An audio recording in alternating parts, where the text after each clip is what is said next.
কেমন আছো সবাই? আবার চলে এসেছি। কি নিয়ে? এই সময় তো কাঁঠালের বীজ ডালে, চচ্চড়িতে, অনেক কিছুতে খেয়েছো। চলো এই রেসিপিটা দেখো, দারুণ সুন্দর খেতে। বিশ্বাস করো তোমরা সবাই খুব আনন্দ করে খাবে। তো রেসিপিটা দেখো, ভালো লাগলে অবশ্যই কমেন্ট করে জানিও। সবার আগে এই কাঁঠালের বীজগুলো কেটে নেব। হ্যালো বন্ধুরা, কেমন আছো সবাই? আশা করি ভালো আছো। আর আমি অনেক ভালো আছি। আজকে একটা নতুন দিন, নতুন সকাল আর নতুন রেসিপি নিয়ে চলে এসেছি টুম্পাস কিচেনের ব্লগে। তো চলো, কাঁঠাল দানাগুলো কাটতে ভীষণ কষ্ট হয়। যেগুলো শুকনো চটপট খালাসটা ছেড়ে যায়, আর যেগুলো শুকনো নয় সেগুলো কাটতে ভীষণ কসরত করতে হয়। আর এই দেখো, খুঁটে খুঁটে নোকের অবস্থা খারাপ, নোক তো ব্যথা হয়ে যায়। আধখানা আলু নিয়ে নেবে। কাঁঠালের দানা ছাড়িয়ে নিয়েছি, সেদ্ধ করতে বসিয়ে দেব। তো দেখো, দানাগুলো খুব ভালো সেদ্ধ হয়েছে।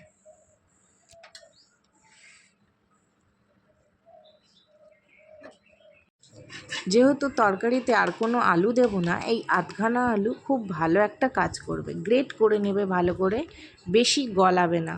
তো দেখো, গ্রেট করা আলু, কাঁচা লঙ্কা কুচি, আদা গ্রেট করা, স্বাদ মতো নুন, হলুদ গুঁড়ো, জিরে গুঁড়ো, লঙ্কা গুঁড়ো, আর এই দেখো আমার কাছে ছিল নারকেলের খোলা, সেটাকে গ্রেট করে নিয়েছি। আর কাঁঠাল দানাটাও স্ম্যাশ করে নিলাম। দিয়ে দেবো 1 চামচ চালের গুঁড়ো বাইন্ডিংয়ের জন্য, আর সামান্য একটু আলু আছে, চালের গুঁড়ো, লঙ্কা কুচি, আদা গ্রেট করা, স্বাদ মতো নুন, হলুদ, জিরে গুঁড়ো, লঙ্কা গুঁড়ো, নারকেল কোড়া, এগুলোকে একসাথে মিশিয়ে নেব। দিচ্ছি কিছু ফোড়ন দেব, আর জিরে, পেঁয়াজ, এটাকে নেড়ে নেব। হালকা দিয়ে দেব ফোড়নটার মধ্যে। এইবারে এটাকে ভালো করে মেখে নেব। দারুণ সুগন্ধ আসছে। এই রেসিপিটা দারুণ লাগে খেতে।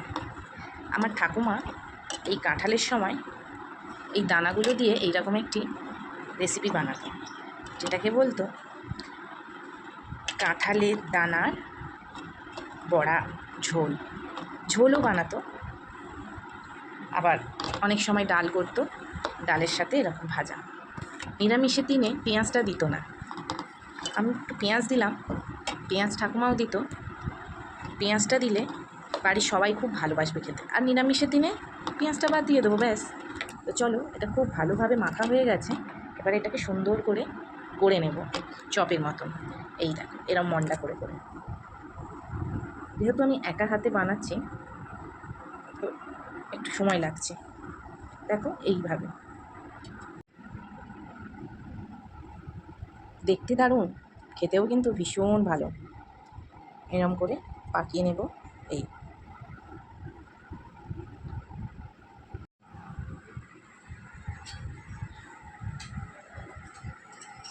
আমার সবগুলো তৈরি হয়ে গিয়েছে, দারুণ দেখতে হয়েছে। চলো এগুলোকে এবার একটু ভেজে নেব হালকা তেলে। বেশি তেল লাগবে না, তেল কম লাগবে। যেহেতু গ্রামের বাড়িতে রান্না হতো, সবাই জানো গ্রামের বাড়িতে খুবই কম তেলে রান্না হয়। আর যারা যারা আলু খেতে চাও না, আলু খাওয়া বারণ আছে, তারা এই রেসিপিটা খুব ভালোভাবেই খেতে পারো। আলু ছাড়া তেল কম দিয়ে খুবই হেলদি একটা খাবার। চলো নেক্সট প্রসেস করি আমরা। এবার এটাকে একটু শ্যালো ফ্রাই করে নেব। ঠাকুমাকে দেখতাম চাল বেটে দিত। আমি যেহেতু বাটাবুটি করবো না, আমার কাছে গুঁড়ো চাল ছিল, তাই গুঁড়ো চালই দিলাম। বাটা চালটা দিলে টেস্টটা আরও ভালো হবে। তোমরা যেরকম পারবে সেভাবেই করবে। লঙ্কার গুঁড়ো নিয়ে নেবো, হলুদের গুঁড়ো নিয়ে নেবো, জিরের গুঁড়ো দিয়ে দেবো, একটু ধনে গুঁড়ো দিয়ে গুলে নেব।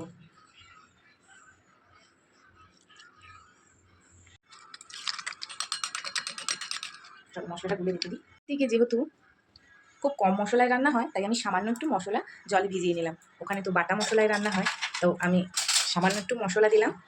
আর টমেটো তোমরা দিতে পারো, টমেটো তো বাড়িতে থাকলে দিত। আর আগে করা রান্না হতো টমেটো ইউজ করতো না। এখন যেরকম সবাই রান্নাতে টমেটো ইউজ করে, আমার ঠাকুমা তো করতো না। যাই হোক, টমেটো তো সবসময় পাওয়াও যায় না, বাগানে যদি থাকে তখন ইউজ হতো, না হলে হতো না। আমার কড়াটা গরম হয়ে গিয়েছে, চলো আমি সামান্য অল্প তেল দিয়ে দিই, খুবই সামান্য তেলে। সর্ষে তেলেও তোমরা করতে পারো, গ্রামের বাড়িতে সর্ষে তেলেই রান্না হতো। আমরা যেহেতু সাদা তেল খাই, তাই সাদা তেল অল্প দিয়ে দিলাম, দেখে না। সামান্য তেল, এগুলো খুব তৈরি হয়ে গিয়েছে আর দেখতে খুবই সুন্দর মনে হচ্ছে কুকিজ। একটা ছেড়ে দেখবো কেমন হচ্ছে, ভেঙে যাচ্ছে কিনা। এইভাবে একটু একটু করে দিয়ে দেবো।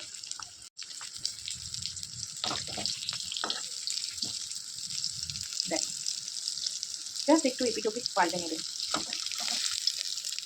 সুন্দর ভাজা হয়ে যাবে।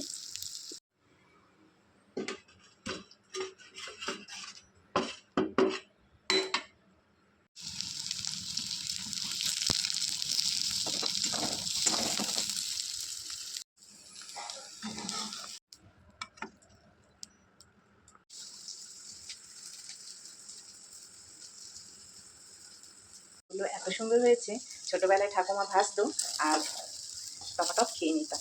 এখন তো শ্বশুর বাড়িতে, এই জিনিসটা করলে লোকে নিন্দে করবে, তাই জন্য তখন ঠাকুমা কিন্তু ঠিক এই কথাই বলতো যে এইভাবে খেতে নেই, শ্বশুর বাড়িতে গেলে এরম করলে লোকে নিন্দে করবে।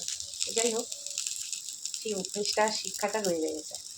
তো চলো, আগে আমি ভাবতাম কী করে তুমি এত কিছু রান্না করো ঠাকুমা, আমার তো কিছু মনেই থাকবে না মশলা টশলা।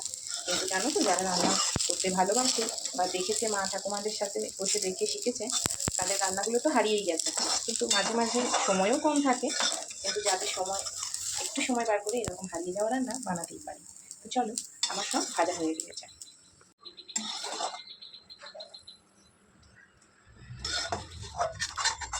খুবই কম তেলে দেখো আমার ভাজাগুলো কমপ্লিট। দারুণ দেখতে, দেখতে খেতেও কিন্তু তেমনই সুন্দর। তো চলো, আমি কড়াতে আর 1 চামচ তেল দেবো, এই দিয়ে কালো জিরে ফোড়নে দেবো। কালো জিরে, শুকনো লঙ্কা, তেজপাতা।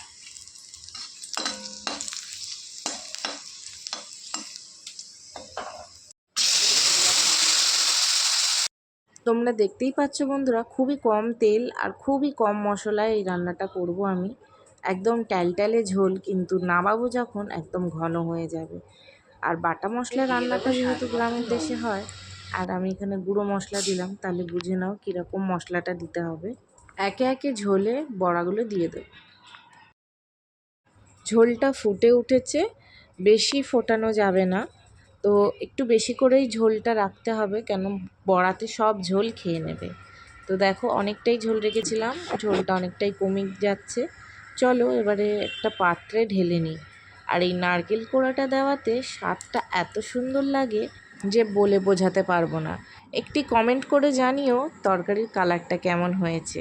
চলো, অবশ্যই কমেন্ট করে জানিও। খুবই সাধারণ কিন্তু খেতে অসাধারণ, বাড়িতে ট্রাই করো। খুবই কম মশলায়, তেল কম দিয়ে খুবই সুস্বাদু একটা খাবার। তাড়াতাড়ি বাড়িতে ট্রাই করো আর কমেন্ট করে জানিও কেমন লেগেছে তোমাদের। রেসিপিটা বানালাম আর তোমাদের এক পিস খেয়ে না দেখালে হয়, তখন বলবে কি না কি বানালে আর খেয়ে দেখালে না। তো তো চলো, আমি এক পিস নিয়ে নিলাম। এবারে তোমাদেরকে এর টেক্সচারটা দেখাবো, যে দেখো কীরকম থিকনেসটা হবে ঝোলে। ঝোলটা কিন্তু টেনেই নেবে যতটাই রাখো। তো চলো খেয়ে দেখি।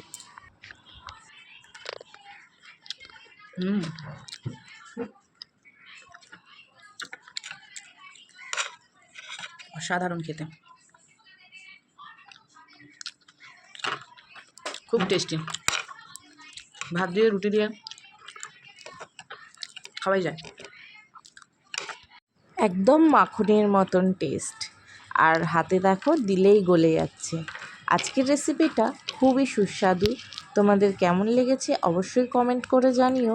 অবশ্যই কিন্তু কাঁঠাল দানা শেষ হওয়ার আগে এই রেসিপিটা একবার বানিও।